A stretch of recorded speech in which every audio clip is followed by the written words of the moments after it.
Yes, We are you. very fortunate that in the industry, service providing does not require so much of money and capital. Mm, That's where the training, converting your training to money. When you, for example, welding, what did I need? What did I need in welding? That then you could buy a welding machine for even now.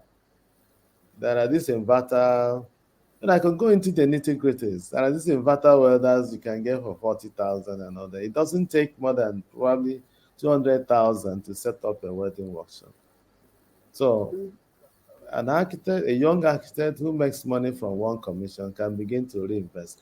I want to talk about that if we have the opportunity about investment. Many mm. architects, because we are not trained back in school on how to do investment, how to be an entrepreneur, when we make money,